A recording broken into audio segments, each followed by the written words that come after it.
Claude Palmero, un homme de l'ombre à Monaco qui est à présent sous les projecteurs depuis l'enquête du Monde réalisée par les journalistes Gérard Davet et Fabrice Lhomme sur la principauté dirigée par Albert II. Un dossier sulfureux qui souligne notamment la solitude du souverain. La princesse Grace a apporté un glamour intemporel à Monaco. Depuis son règne durant lequel elle a accompagné Régnier III, considéré comme le prince bâtisseur, la principauté fait rêver aux quatre coins du monde et attire les plus grands noms. Les trois enfants du couple suscitent depuis tout autant d'intérêt et leur vie sentimentale a longtemps défrayé la chronique. Aujourd'hui, le petit mais riche État est mené par Albert II, un prince longtemps considéré comme timide mais aujourd'hui époux fier de Charlène, ancienne nageuse olympique sud-africaine avec qui il est devenu père des jumeaux Gabriella et Jacques, 9 ans. Un souverain serein ?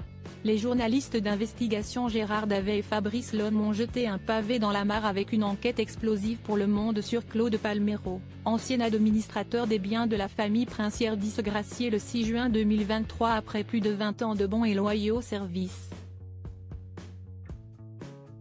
Outre des montants vertigineux listés en détail dans plusieurs petits carnets par ce personnage qui dit tout connaître de ceux qui l'employaient, on y fait un état d'un prince très seul. Invités de l'émission Quelle époque ? Sur France 2, ils ont aussi multiplié les interviews dans les médias pour expliquer leur démarche. Gérard Davet et Fabrice Lhomme ont signé des dossiers foisonnants sur trois présidents de la République, Nicolas Sarkozy, François Hollande et Emmanuel Macron. Ils sont sortis des frontières hexagonales en étudiant un État aussi petit qu'il est puissant, Monaco. Ils ont décidé de vérifier les fameux carnets de Claude Palmero, un homme très renseigné qui, en étant remercié par Albert de Monaco qui souhaitait faire un grand ménage sur son rocher, est devenu une sorte de fil rouge pour plonger dans les entrailles de la principauté à travers ces carnets dans lesquels il a tout noté pendant une vingtaine d'années. Cette affaire très complexe ne met pas seulement en lumière des sommes d'argent impressionnantes en jeu, mais aussi la solitude du prince, comme le souligne Nice Matin qui a rencontré le duo d'enquêteurs du Monde.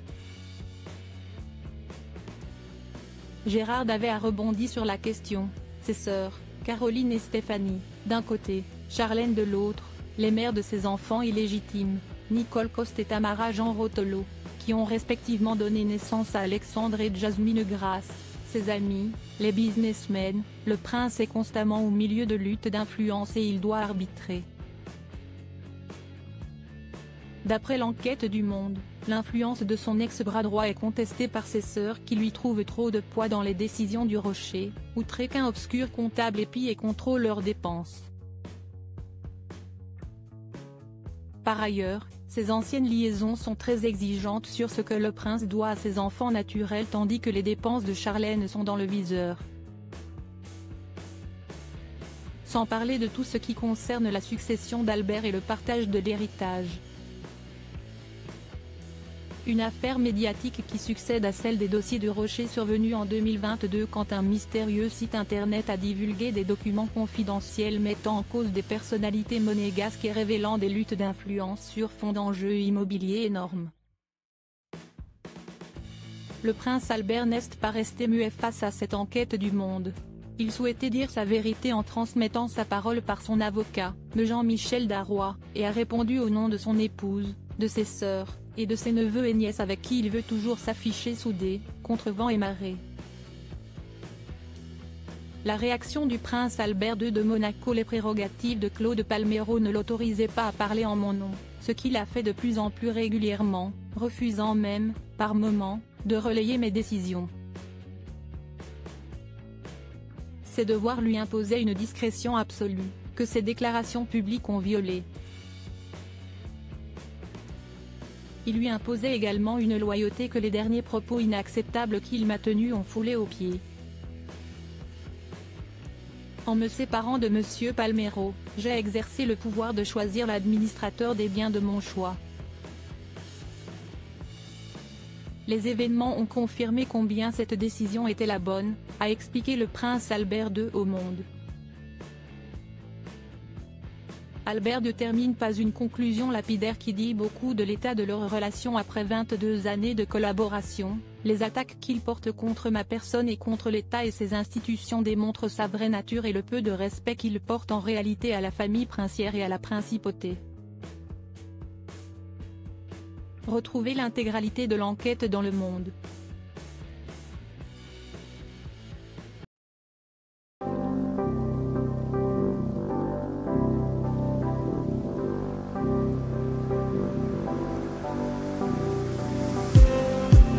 Just need